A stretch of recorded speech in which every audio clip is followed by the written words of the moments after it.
Buenas, ¿cómo van? Televidentes de DMP. Acá Lautaro Chazarreta desde Buenos Aires, Argentina, 4 de la tarde. Buenas tardes y buenas noches para los que nos están viendo desde todas partes del mundo o en Europa a las 9 de la noche. Como siempre, muy agradecido por la invitación que me da Adrián de participar en su programa con algunas otras preguntas. ¿Cómo andas, Adrián?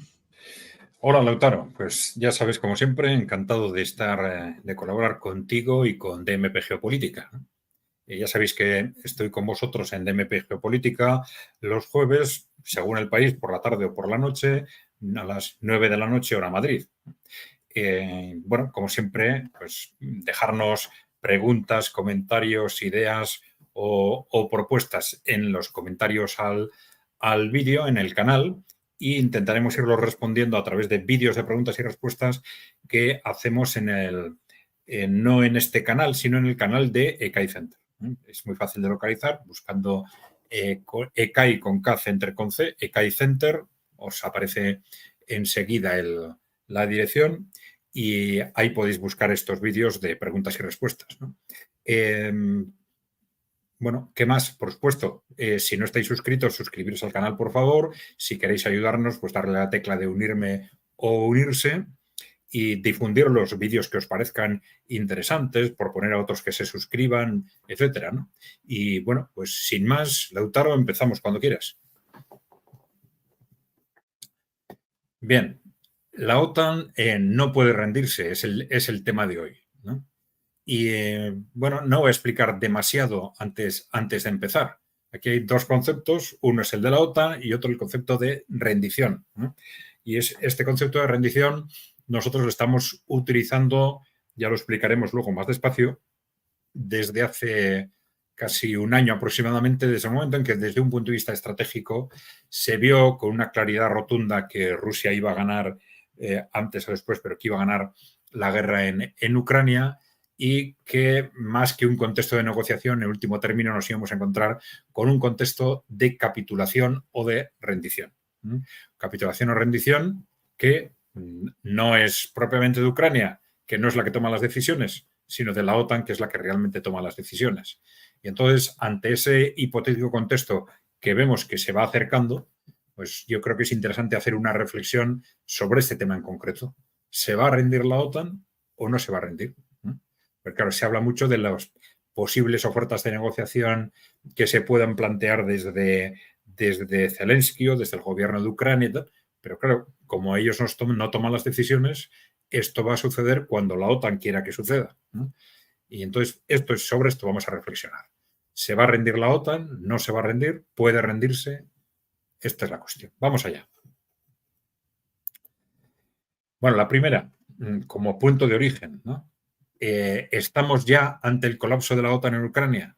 Sabíamos que estábamos en una guerra de desgaste en la que, aunque no haya movimientos significativos en el terreno, que es lo que suele suceder en las guerras de maniobras, en las guerras de desgaste, lo que se intenta es, aunque no haya movimientos importantes, desplazamientos importantes en el territorio, pero sí conseguir desgastar los recursos del enemigo hasta un punto en el que ya sea fácil sobrepasarlo. Esa ha sido fundamentalmente la estrategia de Rusia y una estrategia que iba dando resultados clarísimos ya hace muchos meses, con un desgaste creciente del ejército ucraniano y un reforzamiento creciente del ejército ruso.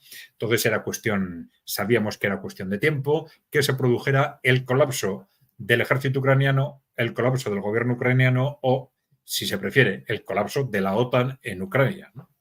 Y la pregunta es esta, ¿estamos ya ante el colapso de la OTAN en Ucrania? Bueno, en principio justo estos días hay unos cuantos indicios de que puede ser así, ¿no? En principio tenemos, así lo ha recogido el Confidencial, ¿no?, una oleada de dimisiones en el gobierno de Ucrania, ¿no? Algo que es explicable en función de un contexto interno cada vez más difícil y de lo que está pasando en el contexto de guerra, en el frente, en los dos frentes, fundamentalmente en Donetsk, en el este, y en el propio Kursk, ¿no? Vamos a hablar un poco de esto. Bueno, la primera pregunta sería esta. ¿Estamos ante un colapso en el este? Bueno, aparentemente un inicio de un colapso por lo menos sí. Es decir, el ejército ruso, dentro de esa estrategia de desgaste de no arriesgar demasiado en ofensivas, pero sí aprovechar los puntos de los pequeños colapsos, las debilidades del enemigo para ir avanzando, pues estaba avanzando territorio significativamente en Donetsk y esto ha llevado a distintos analistas a pensar que ya este es el momento del colapso del ejército ucraniano, ¿no? Ahí tenéis como Fernando Moragón, también en DMP Geopolítica, ha titulado estos días su vídeo, pues precisamente colapsó el frente. Ucrania fue derrotada. Bien. Bueno. Me acuerdo mucho que en ese video habla de los cercanos que están de tomar Pokrovsk y por ende ya Eso tomar es. toda la zona del Donbass, más o menos. Eso es. Vamos a ver, efectivamente ahí tenéis, no sé si se ve bien, en este mismo mapa tenéis Pokrovsk y arriba Kramatorsk. Lo que está ocurriendo, Pokrovsk es una ciudad clave como nudo de comunicaciones en el este de Ucrania. Están, creo que a 8 kilómetros de Pokrovsk, pero esto no quiere decir que vayan a atacar directamente Pokrovsk. Lo que están haciendo después de haber llegado a esa distancia de 8 kilómetros es anchar el frente para evitar posibles contraataques por los flancos, ¿no? Entonces están anchando el frente antes de avanzar hacia Pokrovsk. Lo que ocurre es que ya están en una zona en la que ya han superado la zona de las grandes construcciones defensivas que Ucrania ha preparado desde el año 2014, durante 8 años. Esas grandes estructuras defensivas que están a todo lo largo del Donbass, Donetsk, del este de Ucrania, pero ya a partir de ahora allá son estructuras muy débiles o es campo abierto. Hay muchas menos ciudades, hay mucho más campo abierto y las estructuras defensivas son cada vez menores. Esto sucede a partir de Pokrovsk, ¿no? Con lo cual la toma de Pokrovsk sería decisiva en estos dos sentidos, como nudo de comunicaciones que cortaría, o bien si se toma Pokrovsk o bien si se rodea, cortaría las líneas de comunicaciones del ejército de Ucrania en el conjunto del este de Ucrania, abriría la puerta para avanzando hacia el norte, hacia Kramatorsk, con lo cual sería posible avanzar hacia Kramatorsk no ya desde el este, que sería mucho más complicado, que es donde están las líneas defensivas, sino ya una vez traspasadas esas grandes líneas defensivas, digo, que se han construido durante 8 años, pues avanzar ya por detrás, en este caso de sur a norte hacia Kramatorsk. Bien.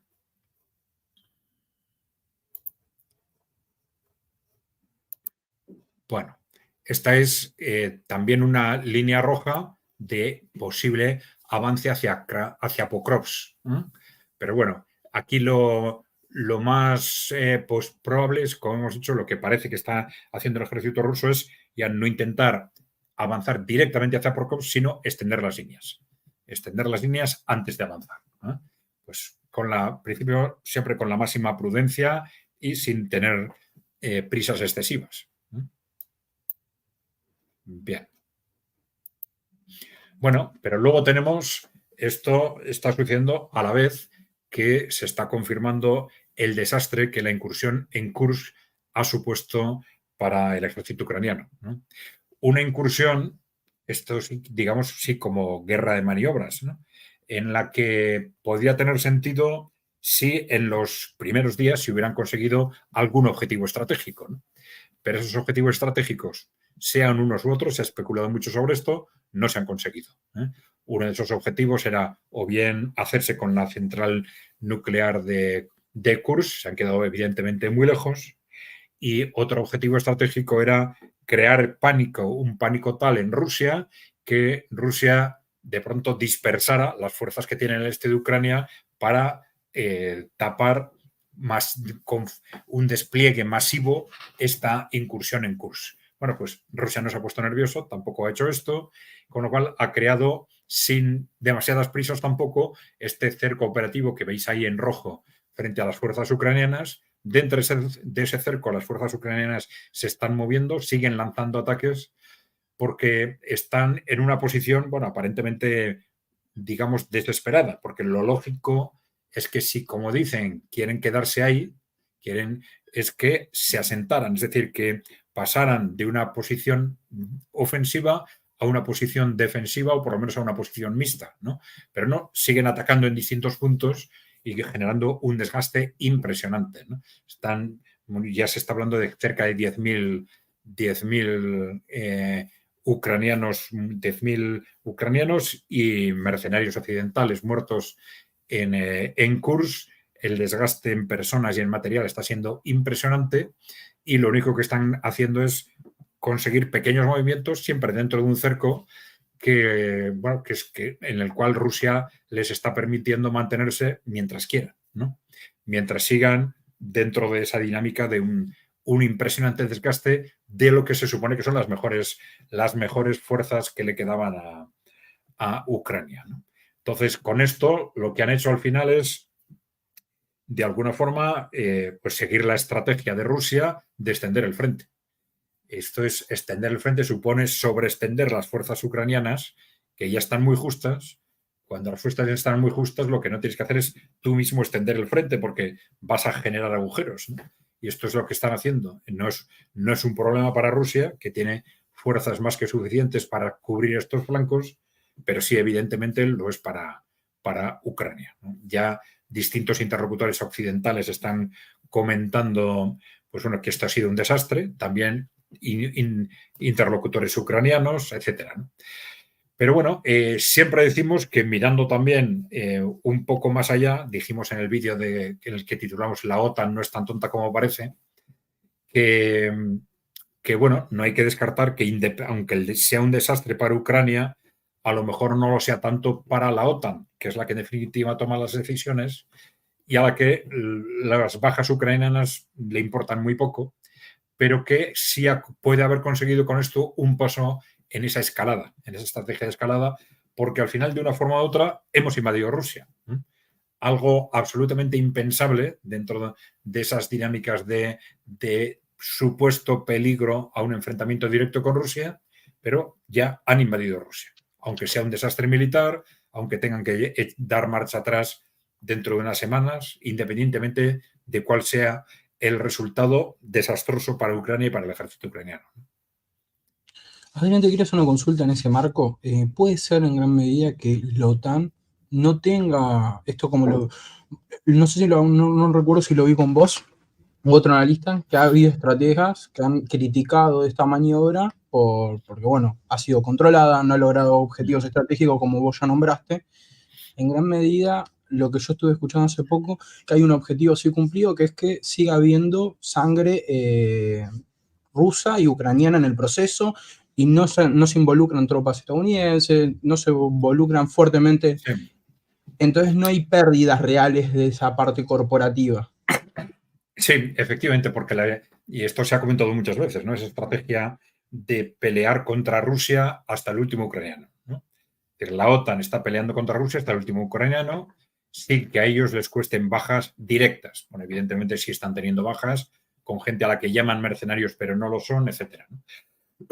Pero, claro, en ese contexto en el que no les importa lo que pasa con el ejército ucraniano, ha sido una estrategia de que no pasa nada porque mueran 1.000 ucranianos si de esa forma conseguimos matar a 100 rusos, ¿no? Entonces es una estrategia diabólica, absurda desde el punto de vista de Ucrania, pero como no son ellos los que toman las decisiones, punto, ¿no? Está claro que aquí el objetivo no es ni ha sido nunca defender a Ucrania, sino a toda costa desgastar a Rusia para ver si consiguen cambiar el régimen en Rusia, ¿no?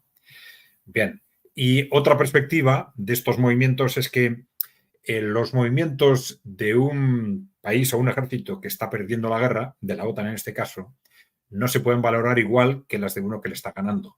El que le está perdiendo, y cuanto más cerca está de la derrota, tiene que arriesgar más. Y entonces puede haber estrategias o decisiones que, aunque en las que la perspectiva o las posibilidades de éxito sean un 20%, mira, si voy ganando, no entro en esa dinámica, pero si voy perdiendo y estoy en las últimas, solo es un 20%, pero lo tengo que intentar porque no tengo otra, ¿no? Entonces, hay que valorar esas estrategias también desde esa perspectiva, desde esa situación de pánico en la que tengo que intentar lo que sea. Vale. Bueno, ante ese colapso de Ucrania, ya hemos dicho militar, y ya parece que incluso empieza de alguna forma el colapso político, ¿no? No vamos a apresurarnos, pero bueno, ante ese colapso se produzca ahora o se materialice finalmente dentro de unos meses, la OTAN, que es quien realmente está colapsando en Ucrania, tiene dos posibles estrategias. La primera es negociación, ¿no? Es decir, que la OTAN esto se manifestaría porque la OTAN, y esto se comenta de vez en cuando, presione a Ucrania, presione a Zelensky para que empiece a negociar. Bueno, ¿qué nos encontramos? Bueno, primero, desde el punto de vista de Kiev ha tenido una actitud variable. Por un lado, aprobaron una norma, un decreto presidencial, Zelensky aprobó un decreto presidencial por el que prohibía la negociación con Rusia, ¿no? Se está diciendo que esto es una barrera para empezar una negociación, pero bueno, es una barrera relativa, porque claro, igual que se aprobó con un decreto presidencial, se puede echar marcha atrás con un decreto presidencial, pero sí manifiesta una clara voluntad política de no entrar en negociaciones. Pero luego, ya hemos visto cómo en otros momentos han hecho alusión a que hay que buscar una salida, posibles negociaciones, luego entran, rompen esas dinámicas con la incursión en Kursk. Bueno, como hipótesis, Kiev ya sabemos que no es tan importante, ha tenido una actitud un tanto errática en este sentido, pero claro, Kiev va a negociar cuando se le diga que negocie, evidentemente, ¿no? Pero claro, otro punto es, para que dos negocien, tienen que estar los dos dispuestos a negociar. El tema es, ¿Rusia está dispuesta a negociar? Bueno, Rusia ha dicho siempre que está dispuesta a negociar, ¿no? Pero la verdad es que desde un punto de vista estratégico, seguramente yo creo que es el peor momento para que Rusia negocie. ¿Por qué? Pues porque después de todo el esfuerzo que ha invertido humano, material, económico, etcétera, en esta guerra, ahora es cuando, en esta guerra de desgaste, cuando los frutos del desgaste se empiezan a notar, ¿no? Y entonces es el peor momento para negociar. La negociación se va a plantear en términos mucho mejores para Rusia cuando efectivamente el colapso se produzca, ¿no? Cuando esas consecuencias del desgaste se materializan, no antes de que ese colapso se produzca, ¿no? Pero claro, eso desde un punto de vista de estrategia militar en principio, ¿no? Pero claro, puede haber otro tipo de razones geopolíticas que vayan más allá de Ucrania, que le puedan indicar a Rusia la conveniencia de abrir un proceso de negociación directo, ¿no? Como en este momento, ¿no? Como podrían ser, pues no sé, una determinada expectativa ante las elecciones, un riesgo con un conflicto abierto europeo o mundial, ¿no? Bueno, o cuestiones de imagen o de presión por parte de países cercanos o de los países emergentes o de países en desarrollo, ¿no? Que, bueno, este tipo de motivaciones podrían llevar a Rusia a aceptar un contexto de negociación, aunque estratégicamente, ya digo, probablemente es el peor momento para ello. Bueno, lo más previsible es que, teniendo en cuenta lo que ha sucedido y cuál ha sido la evolución hasta ahora, es que se le llame o no negociación, se le llame como se le llame, en realidad no sea ya una negociación, sino que sea realmente una capitulación o rendición, ¿no? Con un nombre X, ¿no? Pero claro, la cuestión es, claro, si hay una capitulación o rendición, ¿de quién es? ¿Quién se está rindiendo? ¿Se está rindiendo Ucrania o se está rindiendo la OTAN, ¿no? Y esta es la cuestión clave, porque lo que puede implicar detrás, porque aparentemente, como muchas veces hablan algunos analistas, dicen, no, bueno, claro, si pierden la guerra, pues tendrán que negociar o tendrán que capitular o tal. Sí, pero claro, es que detrás de Ucrania ha estado la OTAN desde el principio. No es una cuestión de que Ucrania capitule o no. Bien. Las bases para una posible rendición o capitulación. Bueno, en principio, clarísimamente, pues hay una serie de territorios que se incorporan a la Federación Rusa. No vamos a explicar ahora sobre cuáles. Se habla mucho, bueno, pues en principio ya lo comentamos también en otro vídeo, de, por ejemplo, una referencia son las regiones de habla fundamentalmente rusa, otras veces se habla del este de Ucrania hasta el Dnieper, pero claro, el Dnieper ya llega hasta Kiev casi, ¿no? Y otra referencia es sobre todo el Mar Negro-Odesa, ¿no? Entonces, bueno, ¿qué pasa con el Mar Negro-Odesa? Podrían ser las grandes dudas dentro de qué territorios se incorporen a la Federación Rusa, ¿no? Digo, el Mar Negro-Odesa por el carácter estratégicamente clave de esa zona. Sí, Lautaro. Te iba a preguntar si la parte del Donbass se entera también. Sí, evidentemente. Donbass, es decir, en Donbass estamos hablando ya de regiones que políticamente, constitucionalmente ya están integradas en Rusia. Entonces, esas regiones, sin ninguna duda. Las dudas serían más allá hasta el Dnieper, por un lado, desde el este, y luego Odessa, fundamentalmente, es decir, lo que le queda a Ucrania del Mar Negro, ¿no? Esas serían quizás posibles dudas, ¿no? No me quiero adelantar porque hasta el punto B y C, pero sí ya te lo dejo. Me acuerdo que cuando Rusia presentó un par de propuestas de, obviamente, lo que estábamos hablando recién hace un instante, de una porción para la Federación Rusa, el problema de que no se vuelva a repetir la misma situación de que la fracción de Ucrania que quede quiera estar en la OTAN y se repita. Efectivamente, efectivamente, claro, pero esto no se resuelve simplemente firmando un papel donde dicen no voy a estar en la OTAN. Porque claro, 5 años después me olvido del papelito y ¿qué pasa? ¿No? Cuando ya, digamos, Europa se ha rearmado, la propia Ucrania quizás también se ha rearmado, entonces no hago caso del papelito y ya está. Bueno, por eso digo que realmente lo importante en ese proceso de negociación o capitulación no sería tanto qué territorios incorporarán a la Federación Rusa, sino qué pasa con el resto de Ucrania. ¿Qué pasa con el resto de Ucrania? Que necesitaría un marco institucional distinto, ¿no? Bien, pero va más allá el tema, porque ya Rusia ya ha comentado, no ahora, sino antes de que empezara el conflicto, que lo necesario era negociar un marco de seguridad colectiva para Europa, que era lo que hubiese impedido esta guerra y es algo que va a ser imprescindible para que termine el conflicto. Es decir, porque claro, no sirve de nada que termine la guerra en X territorios, pero 100 o 200 kilómetros más allá tengamos a una Ucrania, vamos a presidente de Ucrania, o a todo un enjambre de países obsesionados con atacar a Rusia en cuanto puedan. Y dices, bueno, igual ahora no podemos, pero si nos rearmamos dentro de 3 años o dentro de 5 años, vamos a por Rusia otra vez. No, va a ser imprescindible negociar ese marco de seguridad colectiva. Bien.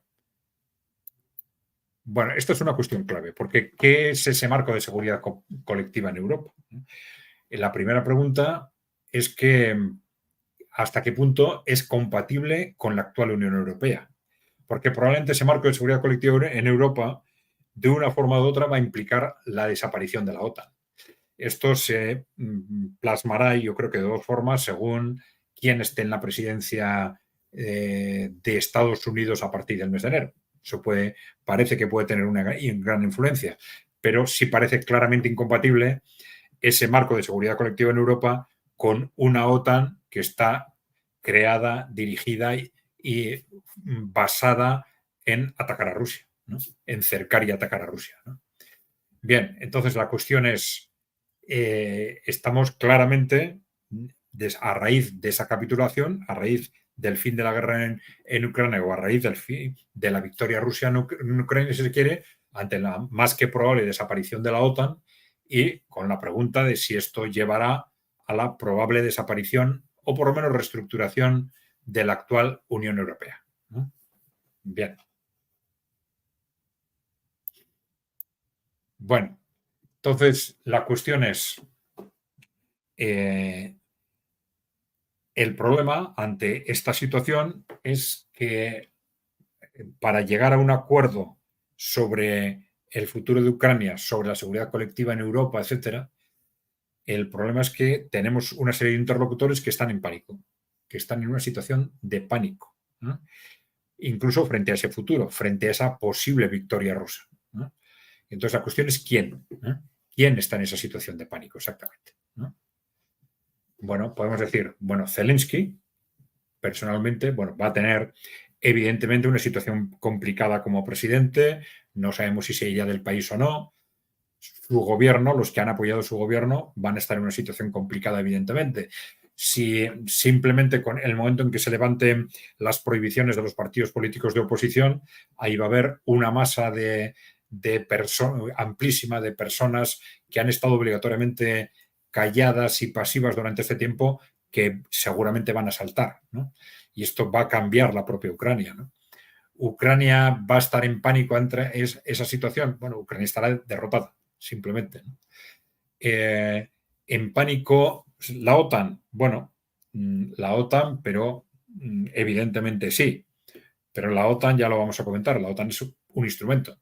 Es una organización internacional creada por una serie de países y que tiene una serie de dependencias que son las que lo componen la OTAN, designan sus representantes, nombran los cargos de la OTAN, etc. Es la Unión Europea la que está en pánico. Bueno, pues ya sabemos que ha habido muchas declaraciones en el sentido de que Europa está en peligro, nuestro futuro está en peligro, que están haciendo referencia no tanto a los países europeos, sino a esa estructura de la Unión Europea que en realidad no está trabajando para los ciudadanos, sino más bien para las grandes corporaciones y para Estados Unidos. Pero en definitiva, claro, el que está en pánico es precisamente el que está detrás de esto, detrás de la OTAN y detrás de la Unión Europea, que son esas grandes corporaciones, ¿no?, que describimos en el programa anterior. ¿Quién está detrás del poder corporativo?, ¿no? Bueno, pues esos que están detrás del poder corporativo son los que realmente están en esa situación de pánico desde nuestro punto de vista, evidentemente, ¿no? Bueno, entonces, en ese contexto y en esa situación de pánico, la gran pregunta es, ¿la OTAN puede rendirse? ¿Tiene margen de maniobra para aceptar esa capitulación de Ucrania? Esta es la gran pregunta, ¿no? Y Ucrania estaría derrotada, la OTAN a través de Ucrania también, pero esto llevaría a un contexto de derrota que la OTAN aceptaría, ¿no? Bueno, esta es la cuestión, ¿no? Primero, hay que tener en cuenta que, como hemos dicho, la OTAN no decide por sí misma. Es una organización internacional. Los que deciden, en definitiva, son los países que la componen. Es una organización intergubernamental, decimos ahí, pero claro, fundamentalmente es Estados Unidos. Sabemos que la OTAN en realidad los recursos económicos y militares los pone fundamentalmente Estados Unidos. De esto se ha hablado mucho últimamente, pero claro, si Estados Unidos ha venido tolerando durante décadas que Europa haga aportaciones muy inferiores a la OTAN, es porque a Estados Unidos le ha interesado. Precisamente esas mayores aportaciones, ese control de la OTAN, es lo que le ha permitido configurar la OTAN como un instrumento para el controlar Europa, ¿no? Bien. Bueno, pero ya decimos, sí, perdón, Lautaro, ¿ibas a preguntar algo? No, capaz me iba de tema, lo podemos dejar para otro momento, te dejo la pregunta y te iba a preguntar Bien. si la OTAN, como dijimos que es un organismo creado intergubernamental, y que mayoritariamente la venta de armas de Estados Unidos para la OTAN es como un sello creado para que crea su propia demanda y Estados Unidos da su oferta armamentística y puede dar esas licitaciones y de esa manera nutrirse económicamente, pero capaz nos vamos de tema. Era para decirlo. Sí, bueno, pero sí es un tema interesante, pero yo creo que estos factores de rentabilidad económica inmediata hay que tenerlos en cuenta, pero no hay que olvidarse de los factores de poder, ¿no? Sobre todo en un momento como el actual, en el que esas grandes corporaciones industriales, militares, financieras, están viendo su poder en riesgo. Y son ellas las que están en esa situación de pánico y son ellas, como decimos ahí precisamente, las que en definitiva van a tomar la decisión de rendirse o no, ¿no? De rendirse o no frente a Rusia. Es decir, Rusia gana la guerra, entonces, en definitiva, va a haber una capitulación, pero en el otro lado no va a ser ni Zelensky, ni Ucrania, ni la OTAN. En realidad va a ser ese poder corporativo occidental, esos grandes inversores, esas grandes corporaciones, la que van a tener que decir, sí, nos rendimos. Esto es un contexto sustancialmente distinto. Unas grandes corporaciones que han controlado el mundo y fundamentalmente Occidente durante mucho tiempo y que ahora ven ese control y su poder y su futuro en peligro. Bien, en peligro, pero mucho más que nunca. Lo han visto en peligro desde hace más o menos 20 años, de forma progresiva, pero ahora están ya en una situación de pánico. El avance de los países emergentes, el agotamiento de su modelo económico, el avance de la oposición interna, seguramente a través de Internet, ¿no? De un Internet que no han conseguido controlar, y ya el mazazo definitivo es la victoria rusa en Ucrania, ¿no?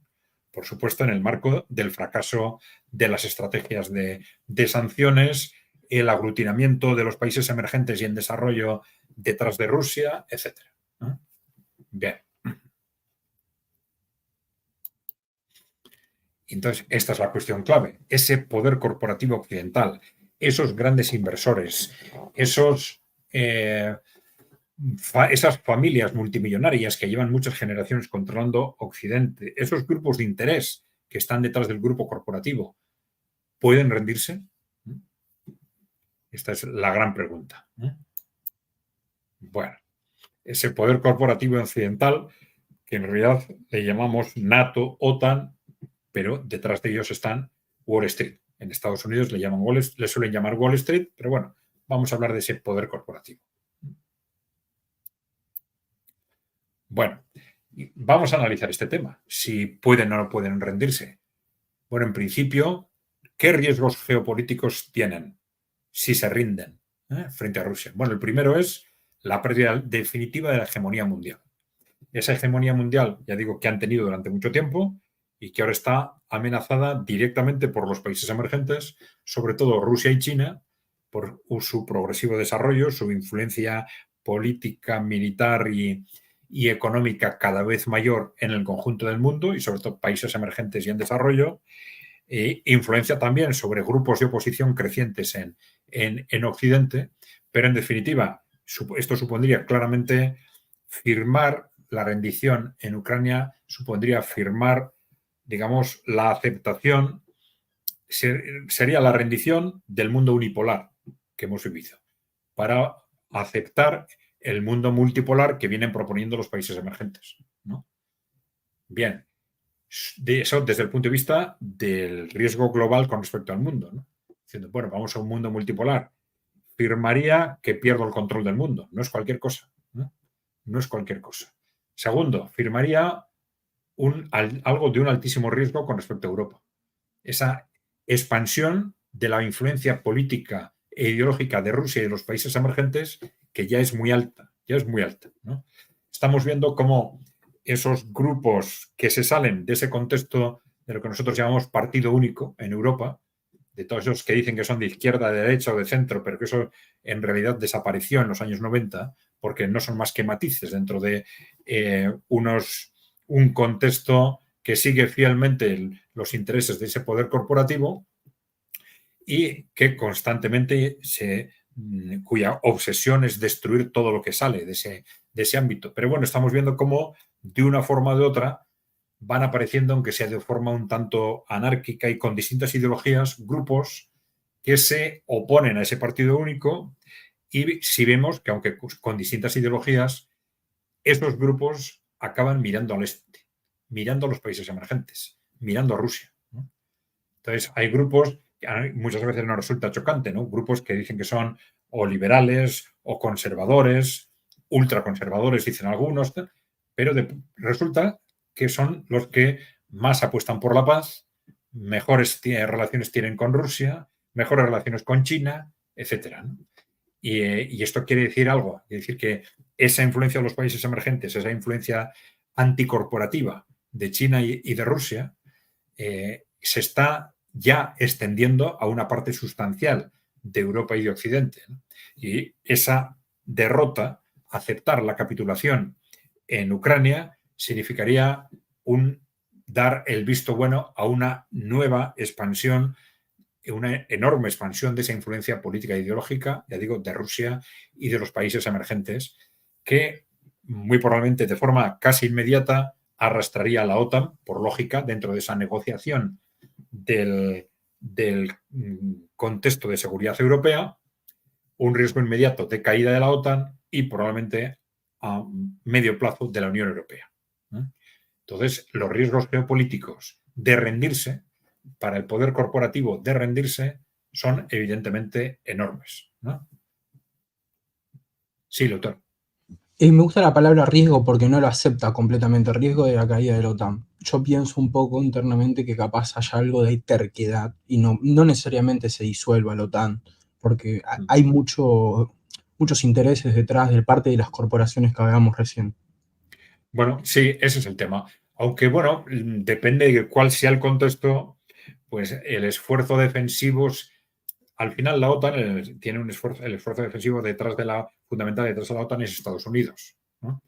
Entonces, esa disolución de la OTAN tiene mucho que ver con la interrelación que se establezca a partir de ahora entre Europa y Estados Unidos, o si Estados Unidos apuesta, por ejemplo, si el trumpismo llega al poder y apuesta efectivamente por esos planteamientos iniciales de America First, de dejar de ser el policía del mundo, de cuestionar precisamente la pertenencia y la configuración de la OTAN, pues el riesgo es casi inmediato, ¿no? Pero bueno, ya hemos dicho otras veces que con respecto al trumpismo hay que mantener un cierto escepticismo viendo lo que pasó en el primer mandato y, bueno, mantenerse abierto que puedan pasar las dos cosas. Que respondan a esos planteamientos geopolíticos iniciales o que no respondan, ¿no? Por si acaso. Bien, pero estos son los riesgos geopolíticos, ¿no? Pero claro, esas grandes corporaciones, esos grandes inversores, esos personas y grupos de interés, al final tienen intereses incluso personales y por lo tanto tienen unos riesgos personales muy directos en todo esto, ¿no? Riesgos personales. Bueno, primero, estas personas, no ya globalmente el poder corporativo, sino estas personas tienen, por lo que hemos visto, el riesgo de dejar de ser los que mandan en el mundo, no solo en el mundo, sino también en Europa y en Estados Unidos, ¿no? Entonces, esto llevaría a una pérdida del poder político. Ellos han controlado Europa y Estados Unidos, siguen controlando Europa y Estados Unidos y tienen un enorme riesgo de que en ese contexto empezar a perder ese control, ese control de los gobiernos de Europa y Estados Unidos. Claro, esto supondría perder el control de sus fuentes de riqueza, ¿no? Que estos son en buena parte inversores, algunos son muy grandes empresas, pero en general son inversores en distintas empresas, pero que sus fuentes de riqueza están muchas veces garantizadas por el control que mantienen o sobre los bancos centrales o sobre los gobiernos, etc. Pero bueno, vamos más allá. No es solo la pérdida del control de sus fuentes de riqueza, sino que los riesgos personales también son muy importantes, no solo de pérdida de poder y riqueza. Esas personas, ya no los grupos, ya no las empresas que controlan, personalmente pueden dejar de ser ricos. Pueden dejar de ser ricos si se les empiezan a exigir responsabilidades por lo que han hecho. Su imagen pública puede ser destruida en ese nuevo contexto. Pueden tener responsabilidades económicas, que se digan, no solo has dejado de ser rico, sino que además tienes una deuda de billones con la sociedad por haber hecho A, B, C y D. ¿Sí? Te iba a preguntar eso que me llama poderosamente la atención en la cuestión personal. ¿Podríamos encontrar, capaz vos tenés más clara esta pregunta, personas puntuales responsables detrás de todo lo que está pasando en Ucrania y que si esto llega a un final puedan tener problemas legales reales? Sí, pero claro, no estamos hablando solo de lo que ha pasado en Ucrania, porque claro, si se destapa la olla, ya podemos hablar de todo lo que estos grupos han hecho con el mundo en general. Va a aparecer provocando guerras que no había que provocar, ¿no? Destruyendo poblaciones, destruyendo la economía de las naciones. En los últimos 30 años destruyendo incluso Europa y Estados Unidos, ¿no? Son muchísimas cosas que pueden salir, muchísimas responsabilidades penales, no solo económicas, sino penales, ¿no? Yéndonos al extremo que hemos mencionado últimamente, ¿quién ha construido esas redes de tráfico sexual para el chantaje de líderes políticos. Bueno, y las responsabilidades penales pueden ser enormes. Ya vimos lo que pasó con Epstein, ¿no? Y luego con Ghislaine Maxwell, su compañera, ¿no? Pero ahí tenemos esas redes que no son en realidad, no tienen un objetivo sexual, sino un objetivo de chantaje. Alguien las ha puesto en marcha para controlar a la clase política. Bueno, actividades delictivas, digamos, a ver, muchísimas que se han puesto en marcha, que se han tapado y que no se han exigido mientras ellos tenían el poder. Pero si pierden el poder político, su riesgo no es solo perder el político, es mucho más, ¿no? Por supuesto, una destrucción de su imagen pública, responsabilidades económicas, responsabilidades penales, prisión, como poco, ¿no? Bueno, ahí está, he recogido esta imagen. Recordar, en su momento hablamos, los que nos seguís, en un vídeo. Este es Mikhail Khodorkovsky. Es uno de los principales oligarcas rusos que a partir de la revolución Putin fueron apartados del poder. Algunos terminaron en la cárcel, otros en el exilio. Entonces, Khodorkovsky era uno de los más importantes. Aquí le tenéis en la cárcel, pasó unos años en la cárcel, luego se fue al exilio a Gran Bretaña, como casi todos ellos, ¿no? Y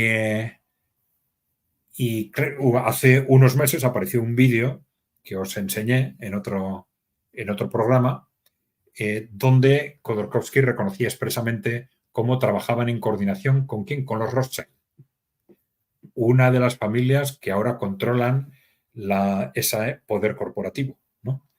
Esto nos está dando una imagen muy directa de hasta dónde llegan los riesgos de personales de estos grupos, ¿no? Es decir, no es solo ya pérdida de poder político, etcétera, sino que perfectamente les puede pasar lo que a sus colaboradores les pasó en Rusia, que vayan a la cárcel, como poco, ¿eh? Como poco, ¿eh? Evidentemente, dependiendo de si en un país o en otro hay o no penas de muerte oficialmente reconocidas, ¿no? Vale. Teorizo un poco capaz sobre algo que no pasó y eso está mal, pero hay algo que me gustó que dijiste en el análisis al principio de esta olla a presión cuando se libere la discusión política en Ucrania en algún momento de vuelta, toda la oposición a Zelensky, capaz que en ese movimiento de masas empiecen a señalar a ciertas personas y puedan llegar a este grado de... Claro, porque en Europa en este momento tenemos en unos otros países, bueno, ya tenemos países como Hungría o Eslovaquia claramente enfrentados ya a este poder corporativo, ¿no? Pero en el resto de países, ahí ya tenemos un 10, un 20, un 30% de la población que con una u otra figura política ya está enfrentado al sistema. Entonces, y además mirando a los países emergentes como referencia, ¿no? En el momento en que se produzca este cambio político, esa derrota en Ucrania, esa capitulación, estos grupos se van a disparar, esos grupos u otros, ¿no? Pero ese cuestionamiento del sistema se va a disparar, sin ninguna duda. Y ese 10, 20, 30% pues se va a transformar en un 40, un 50, un 60%, ¿no? Y esto va a llevar facilísimamente, casi inevitablemente, a un cambio radical de la configuración política en Estados Unidos y en Europa. Pero en definitiva, si pensamos en no solo en los riesgos económicos y políticos que esto tiene para esas personas del poder corporativo, sino en esos riesgos personales, esto nos dice por qué, por eso lo he puesto de título en esta proyección, Khodorkovsky en la cárcel, nos dice por qué la OTAN no puede rendirse. Vale. Pregunta, más que nada y pequeño, ¿no se puede rendir porque tiene que seguir protegiendo a sus jefes? Claro, porque para que se rinda la OTAN son sus jefes los que se tienen que rendir en realidad. Y sus jefes se lo están jugando todo. Bien. Bueno, en ese contexto, de hecho, dijimos, bueno, la OTAN no parece que piense en rendirse. En las últimas semanas, digamos, hay en ciertos aspectos hay una cierta mayor tranquilidad en la beligerancia de algunos líderes, provocada por distintos aspectos. Bueno, por razones político-electorales, diría yo. En Estados Unidos, por la cercanía de las elecciones, en Europa por el impacto de las elecciones europeas. Vimos, por ejemplo, cómo pues, líderes como Macron, también otros, pero Macron fundamentalmente empezó a hacer declaraciones continuas de que, bueno, hay que ir a Ucrania, hay que llevar tropas regulares a Ucrania, la OTAN tiene que estar en Ucrania, hay que asegurar la victoria de Ucrania, el momento adecuado va a ser cuando empiece a colapsar Ucrania, entonces vamos a ir. Declaraciones públicas que aludían claramente a una estrategia de provocar una guerra continental o mundial, ¿no?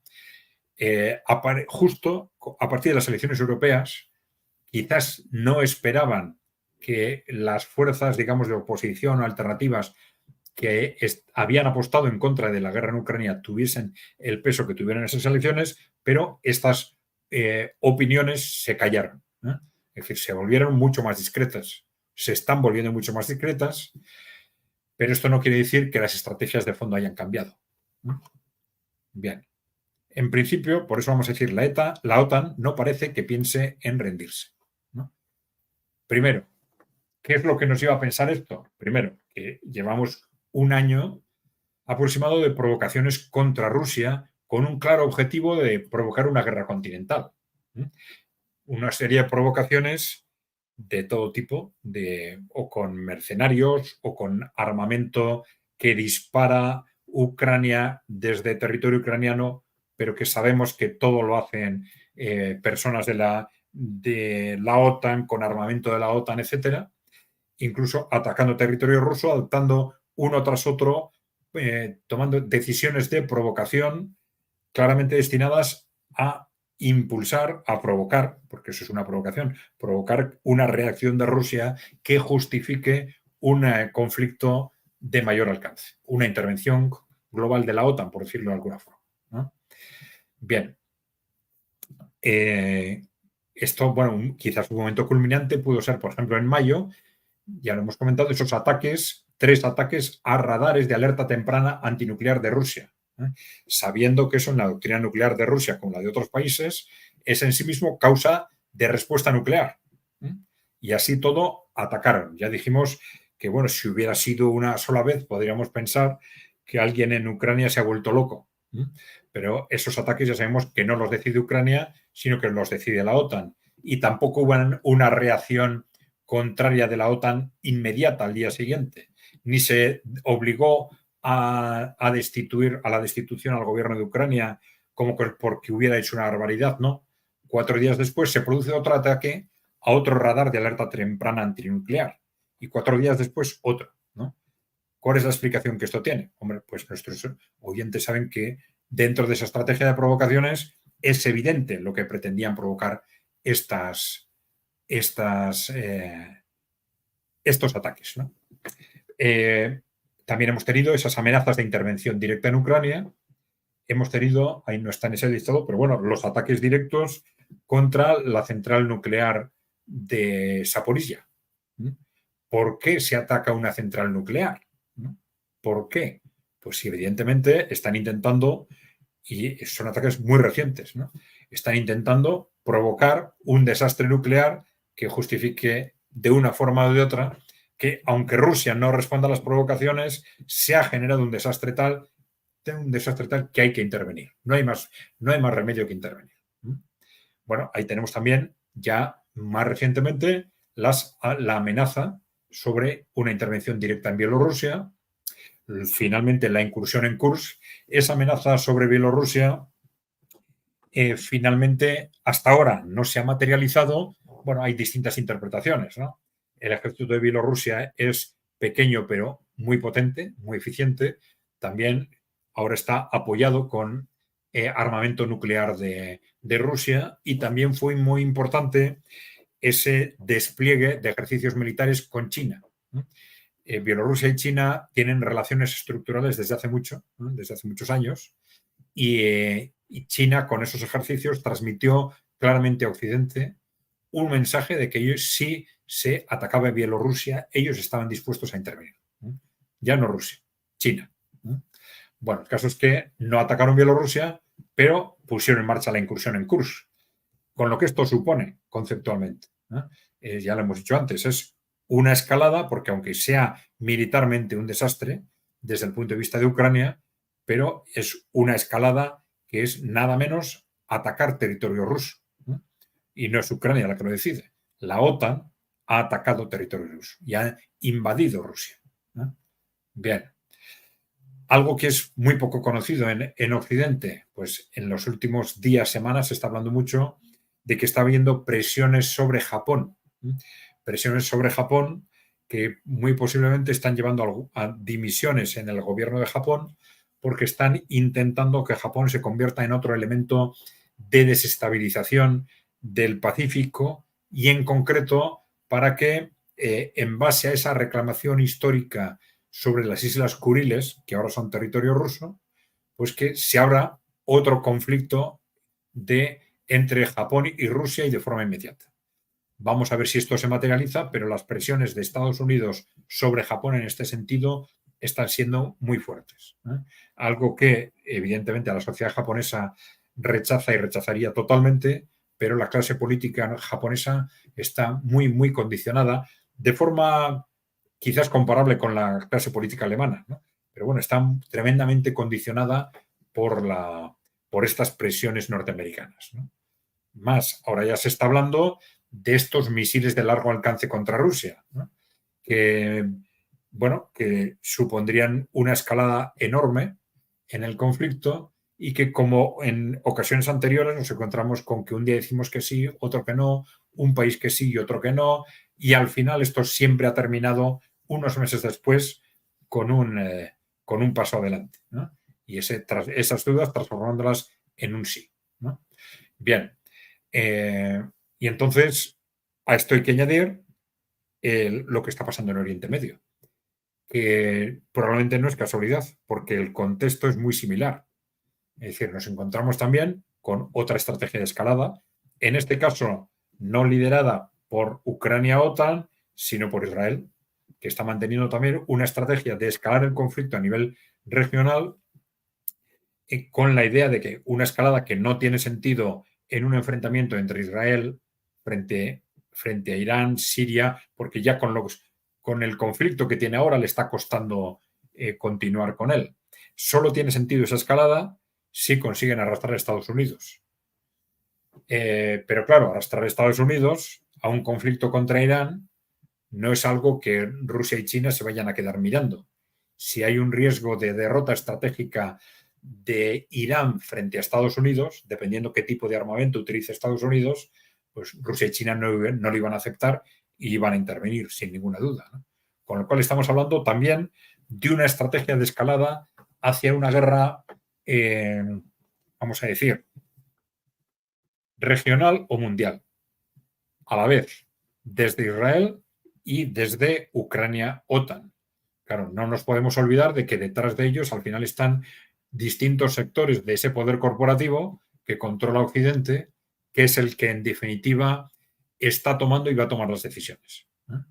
Con lo cual vemos que en principio vamos a ver en qué plazo se sitúan, pero esa estrategia de escalada se mantiene. Es decir, ese poder corporativo en este momento por lo menos parece que no tiene ninguna intención de rendirse. Sobre todo probablemente por las razones que hemos expuesto antes. Bueno, ya hemos dicho, la OTAN no puede rendirse, ¿no? Vamos a sacar algunas conclusiones. No puede rendirse primero porque no se rinde ella, es ese poder corporativo, y ese poder corporativo no puede rendirse por las razones que hemos expuesto, personales de cada uno de sus miembros, ¿no? y políticas globales, ¿no? Bien. Algunas conclusiones que podemos citar de todo esto. Bueno, primero, ya lo hemos dicho, no es Ucrania. Si hablamos de una capitulación, rendición, no es Ucrania, sino es el poder corporativo mundial el que está en juego en este momento. La OTAN no puede rendirse sin aceptar la caída del poder corporativo occidental. Y la cuestión es, ¿está el poder corporativo occidental preparado para rendirse? Bueno, pues por todo lo que hemos comentado, todo parece indicar que no lo está, ¿no? Pero claro, es que si no hay rendición, solo queda otra opción, que es la escalada. es la escalada. Es decir, y antes de que Rusia, digamos, gane la guerra definitivamente, ocupe o controle todo el territorio de Ucrania, generar esa escalada por la que están apostando desde hace tanto tiempo. Y una escalada que podría estallar, por lo que vemos, no necesariamente tampoco en Europa, pues empezar a estallar en Europa o en Oriente Medio o en el Pacífico. Bien, de cualquier forma, esto ya lo hemos comentado más de una vez. Estamos en unos meses decisivos. Decisivos porque el avance ruso está siendo cada vez más rápido.